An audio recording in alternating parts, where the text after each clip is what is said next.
ನಮಸ್ಕಾರ ಗೆಳೆಯರೇ, study racket IQ ಚಾನೆಲ್ಗೆ ತಮ್ಮೆಲ್ಲರಿಗೂ ಸ್ವಾಗತ. ಇವಾಗ ಕರ್ನಾಟಕದಲ್ಲಿ ತುಂಬ ಭರ್ಜರಿ ವೇಕೆನ್ಸಿ ಬರ್ತಾ ಇದ್ದಾವೆ. ಇವಾಗ KEAಯಿಂದ VAO ಪೋಸ್ಟ್ನ ಬಿಟ್ಟಿದ್ದಾರೆ. VAO ಅಂದರೆ ವಿಲೇಜ್ ಅಕೌಂಟೆಂಟ್ ಆಫೀಸರ್. ಸೊ ಈ ಒಂದು ವಿಡಿಯೋದಲ್ಲಿ ನಾವು VAO ಈ VAO ಪೋಸ್ಟ್ ಅಂದರೆ ಏನು, ನಾವು ಹೇಗೆ ಅಪ್ಲೈ ಮಾಡಬೇಕು, ಎಲ್ಲಿ ಅಪ್ಲೈ ಮಾಡಬೇಕು, ಎಷ್ಟು ವಯಸ್ಸು, ಎಷ್ಟನೇ ಕ್ಲಾಸ್ ಪಾಸ್ ಆದವರು ಅಪ್ಲೈ ಮಾಡಬೇಕು, ಮತ್ತು ಎಷ್ಟು ಫೀಸು, ಮತ್ತು ಇದರದ್ದು ಮೇನ್ ಬಂದುಬಿಟ್ಟು ಸ್ಯಾಲರಿ. ಎಲ್ಲರೂ ಮೊದಲು ಸ್ಯಾಲರಿ ನೋಡ್ತಾರೆ, ಎಷ್ಟು ಸ್ಯಾಲರಿ ಇರುತ್ತೆ. ಈ ವಿಡಿಯೋದಲ್ಲಿ ನಾವು ಎಲ್ಲದನ್ನು ತಿಳಿದುಕೊಳ್ಳೋಣ. ನೋಡಿ ಸ್ನೇಹಿತರೆ, VAO ಅಂದರೆ ವಿಲೇಜ್ ಅಕೌಂಟೆಂಟ್ ಆಫೀಸರ್. ಸೊ ಇದು ಬಂದುಬಿಟ್ಟು ಯಾರಾದರೂ 12th ಪಾಸ್ ಇದಿರಲ್ಲ, ನೀವು 12th ಪಾಸ್ ಇರೋರು ಇದನ್ನು ಡೈರೆಕ್ಟಾಗಿ ಅಪ್ಲೈ ಮಾಡಬೇಕು. ಮತ್ತು ಒಂದೇ ಎಕ್ಸಾಮ್ ಇರುತ್ತೆ, ಯಾವುದೂ ಇಂಟರ್ವ್ಯೂ ಇರಲ್ಲ, ಡೈರೆಕ್ಟ್ ಸೆಲೆಕ್ಷನು. ಸೊ ಇದರ ಸ್ಯಾಲರಿ ಅಪ್ ಟು ನಿಮಗೆ 67,600 ರೂಪೀಸ್ ಅಂದರೆ 67,600 ರೂಪೀಸು ಮಂತ್ಲಿ ಬರಬಹುದು. ಸೊ ಇದರದ್ದು ಲಾಸ್ಟ್ ಎಲ್ಲಿವರೆಗೂ ಅಪ್ಲೈ ಮಾಡ್ಬೋದು ಅಂದರೆ 30 ಜುಲೈವರೆಗೂ ಅಪ್ಲೈ ಮಾಡ್ಬೋದು ಸ್ನೇಹಿತರೆ. ಸೊ ಇದನ್ನು ನಾವು ಒಂದು ನೋಡೋಣ. ನೋಡಿ ಸ್ನೇಹಿತರೆ, KEAಯಿಂದ ವಿಲೇಜ್ ಅಕೌಂಟೆಂಟ್ ಆಫೀಸರ್ಸ್ ಟೋಟಲ್ ಎಷ್ಟು ಪೋಸ್ಟ್ ಬಿಟ್ಟಿದ್ದಾರೆ ಅಂದರೆ ಟೋಟಲ್ ಪೋಸ್ಟ್ ಬಂದುಬಿಟ್ಟು 572 ಸ್ನೇಹಿತರೆ, 572. ಸೊ ಇದು 572 ಪೋಸ್ಟು ಕಲ್ಯಾಣ ಕರ್ನಾಟಕದವರಿಗೆ ಎಷ್ಟು, ಮತ್ತು RPC ಉಳಿಕೆ ಮೂಲದ ವೃಂದದವರಿಗೆ ಎಷ್ಟು, ಅದನ್ನೆಲ್ಲ ನಾವು ಡೀಟೇಲಾಗಿ ನೋಡೋಣ. ಸೊ ಇವಾಗ ನಿಮಗೆ ಗೊತ್ತಾಯಿತು, VAO ಅಂದರೆ ವಿಲೇಜ್ ಅಕೌಂಟೆಂಟ್ ಆಫೀಸರ್ ಅಂದರೆ ಗ್ರಾಮ ಆಡಳಿತ ಅಧಿಕಾರಿ. ಈ ಪೋಸ್ಟ್ ಬಿಟ್ಟಿದ್ದಾರೆ. ಇದು ಯಾವ ಡಿಪಾರ್ಟ್ಮೆಂಟು? ಇದು ರೆವಿನ್ಯೂ ಡಿಪಾರ್ಟ್ಮೆಂಟ್ ಇರುತ್ತೆ ಸ್ನೇಹಿತರೆ, revenue department. Okay. So apply ಯಾವಾಗಿಂದ ಅಪ್ಲೈ ಮಾಡ್ಬೋದು ನೀವು? ಅಪ್ಲೈ ಡೇಟ್ ಬಂದುಬಿಟ್ಟು 11th ಜುಲೈಯಿಂದ ಫಾರ್ಮ್ ಸ್ಟಾರ್ಟ್ ಆಗಿದೆ. ಸೊ ನೀವು ಇವಾಗ ಅಪ್ಲೈ ಮಾಡ್ಬೋದು. ಯಾರಾದರೂ 12th ಆಗಿ ಪಾಸ್ ಆಗಿದ್ದಾರಲ್ಲ ಅವರೆಲ್ಲ ಅಪ್ಲೈ ಮಾಡ್ಬೋದು. ಸೊ ಲಾಸ್ಟ್ ಡೇಟ್ ಬಂದುಬಿಟ್ಟು 30th ಜುಲೈ.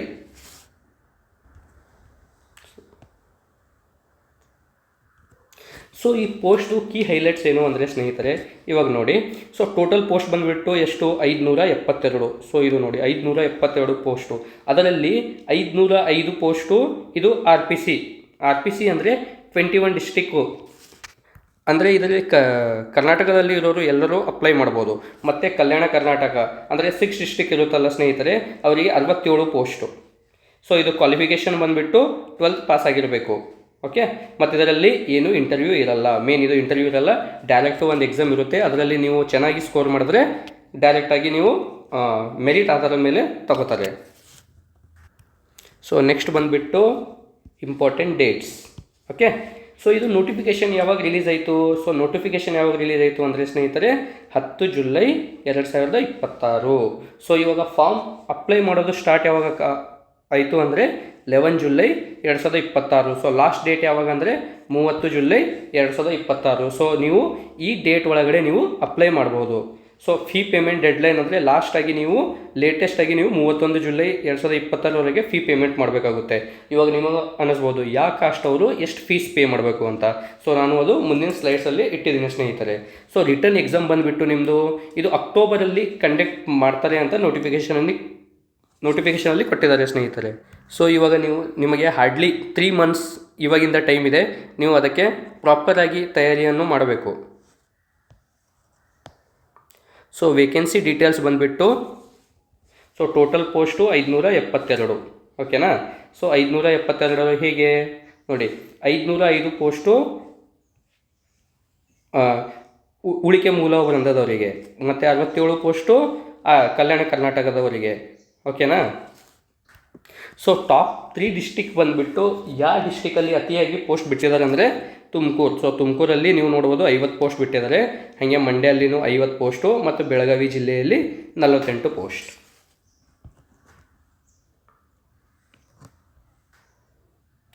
ಸೊ ಈ VAO ಅನ್ನೋದು ವಿಲೇಜ್ ಅಕೌಂಟೆಂಟ್ ಆಫೀಸರ್ ಅಂದರೆ ಗ್ರಾಮ ಆಡಳಿತ ಅಧಿಕಾರಿ. ಈ ಪೋಸ್ಟನ್ನು ಯಾರ್ಯಾರು ಅಪ್ಲೈ ಮಾಡ್ಬೋದು, ಏನು ಎಲಿಜಿಬಿಲಿಟಿ, ಇದನ್ನು ನಾವು ಕಂಪ್ಲೀಟಾಗಿ ನೋಡೋಣ ಇಲ್ಲಿ.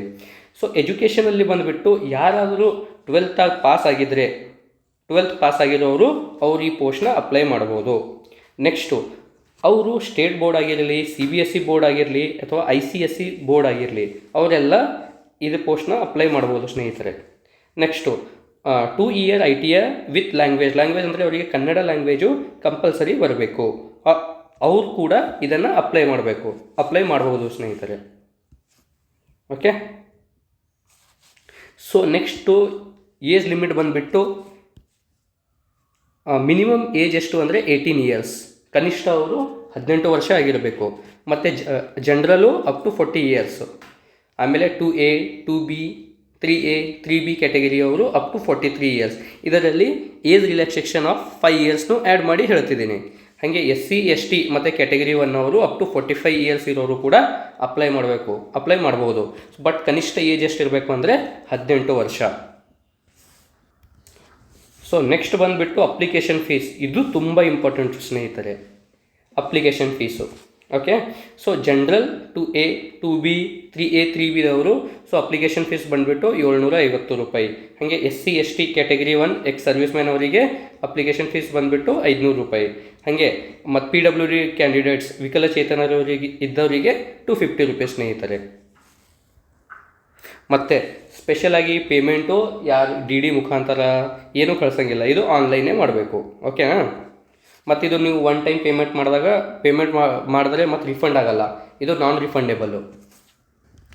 ಸೊ ನೆಕ್ಸ್ಟು ಇವಾಗ ನಾವು VAO ಟೋಟಲ್ ಪೋಸ್ಟ್ ಎಷ್ಟಾಯಿತು ಮತ್ತು ಯಾವ ಕ್ಯಾಟಗರಿ ಅವರು ಅಪ್ಲೈ ಮಾಡ್ಬೋದು ಮತ್ತು ಎಲಿಜಿಬಿಲಿಟಿ ಏನು ಇದೆಲ್ಲ ಡಿಸ್ಕಸ್ ಮಾಡಿದ್ದೀವಿ. ಇವಾಗ ಎಕ್ಸಾಮ್ ಪ್ಯಾಟ್ರನ್ ಹೇಗಿರುತ್ತೆ ಅದನ್ನು ನೋಡೋಣ.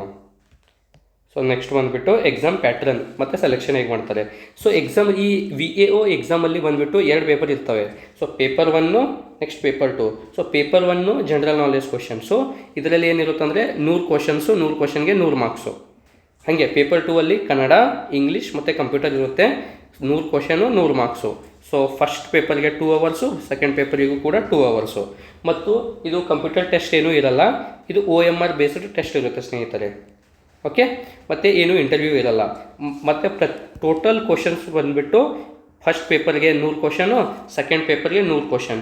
ಸೊ ಟೋಟಲ್ ಕ್ವಶನ್ ಬಂದುಬಿಟ್ಟು 200 ಕ್ವಶನ್ ಸ್ನೇಹಿತರೆ. ಓಕೆ.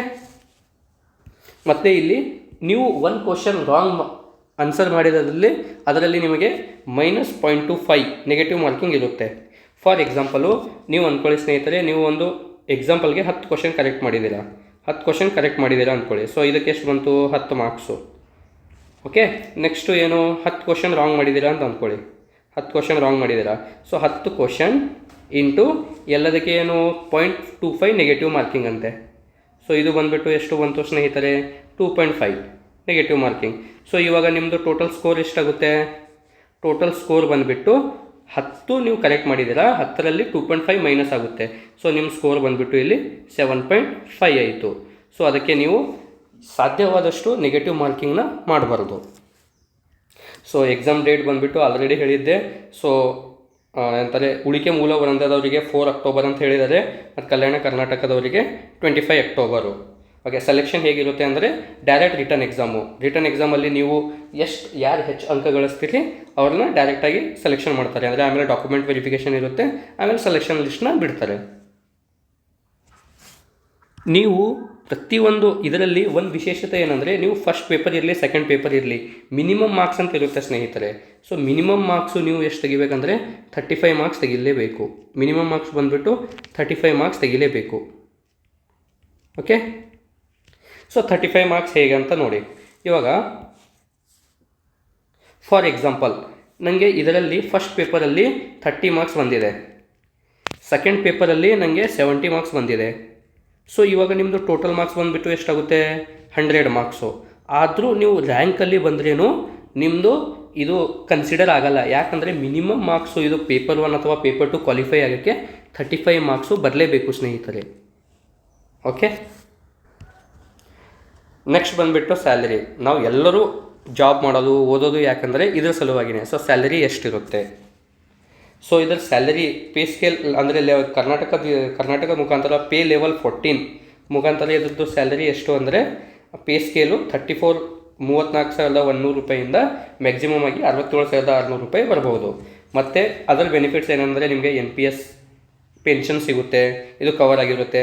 ಮತ್ತು DA HRA ಮತ್ತು ಸ್ಪೆಷಲ್ ಅಲೋವೆನ್ಸ್ ಕೊಡ್ತಾರೆ. ಓಕೆ. ನೆಕ್ಸ್ಟು ಇದು ಬಂದುಬಿಟ್ಟು group C government post. Okay. Next important thing ಅಂದರೆ ಹೇಗೆ ಅಪ್ಲೈ ಮಾಡಬೇಕು. ಸೊ ಹೇಗೆ ಅಪ್ಲೈ ಮಾಡಬೇಕಂದ್ರೆ ಫಸ್ಟ್ ನೀವು ಇದು ಕೆ ಎಯಿಂದ ನೋಟಿಫಿಕೇಷನ್ ಬಿಟ್ಟೋರಿಂದ ನೀವು KE ಪೋರ್ಟಲ್ನ ನೋಡಬೇಕು. ಸೊ ಕೆ ಎ ಪೋರ್ಟಲ್ದು ಲಿಂಕ್ ನಾನು ಇಲ್ಲಿ ಹಾಕಿದ್ದೀನಿ. ಓಕೆ, ಇಲ್ಲಿ ಅಪ್ಲೈ ಮಾಡಬೇಕು. ಫಸ್ಟು ನಿಮ್ಮದು ನೀವು ನೋಂದಾಯಿಸ್ಕೊಳ್ಬೇಕು, ಅಂದರೆ ರಿಜಿಸ್ಟರ್ ಮಾಡಬೇಕು. ರಿಜಿಸ್ಟರ್ ಮಾಡಿ ನಿಮಗೆ ಯಾವ ಡಿಸ್ಟಿಕ್ಕಿಂದ ನೀವು ಅಪ್ಲೈ ಮಾಡ್ತಿದ್ದೀರಿ ಅಂತ ಡಿಸ್ಟಿಕ್ ಸೆಲೆಕ್ಟ್ ಮಾಡಿಕೊಂಡು ನಿಮ್ಮದು ಫಾರ್ಮ್ ಫಿಲ್ ಮಾಡಬೇಕು. ಅದರಲ್ಲಿ ಮೇನ್ ಇಂಪಾರ್ಟೆಂಟು ಫೋಟೋ ಮತ್ತು ಸಿಗ್ನೇಚರ್ ಅಪ್ಲೋಡ್ ಮಾಡಬೇಕು. ಸೊ ಫೋಟೋ ಎಷ್ಟು ಇರಬೇಕಂದ್ರೆ 50 to 200 KB ವರೆಗೆ ಇರಬೇಕು. ಹಾಗೆ ಸಿಗ್ನೇಚರು 50 to 70 KB ವರೆಗೆ ಇರಬೇಕು. ಆಮೇಲೆ ಫೀಸು ಆನ್ಲೈನ್ ಪೇ ಮಾಡಬೇಕು ಬಿಫೋರ್ 31st July. ಅದು ಏನಿರುತ್ತೆ ನಾನ್ ರಿಫಂಡೇಬಲ್. ಆಮೇಲೆ ಲಾಸ್ಟಲ್ಲಿ ನೀವು ಅಪ್ಲಿಕೇಶನ್ನ ಸಬ್ಮಿಟ್ ಮಾಡಿ ಒಂದು ಕನ್ಫರ್ಮೇಷನ್ ಅಕ್ನಾಲೇಜ್ಮೆಂಟ್ನ ಪ್ರಿಂಟ್ ಮಾಡ್ಕೋಬೇಕು. ಓಕೆ, ಸೊ ನಾವು ಈ ವಿಲೇಜ್ ಅಕೌಂಟೆಂಟ್ ಪೋಸ್ಟ್ನ ಕಂಪ್ಲೀಟಾಗಿ ನೋಡಿದ್ದೀವಿ. ಕೊನೆವರೆಗೂ ವಿಡಿಯೋ ನೋಡಿದ್ದಕ್ಕೆ ತಮ್ಮೆಲ್ಲರಿಗೂ ಧನ್ಯವಾದಗಳು. ನಿಮಗೆ ವಿಡಿಯೋ ಇಷ್ಟವಾದಲ್ಲಿ ಅದನ್ನು ಲೈಕ್, ಶೇರ್, ಕಮೆಂಟ್ ಮತ್ತು ಸಬ್ಸ್ಕ್ರೈಬ್ ಮಾಡಿ. ನಿಮ್ಮ ಹೆಚ್ಚಾಗಿ ಹೆಚ್ಚು ಈ ವಿಡಿಯೋನ ನಿಮ್ಮ ಸ್ನೇಹಿತರಿಗೆ ಶೇರ್ ಮಾಡಿ. ಧನ್ಯವಾದಗಳು.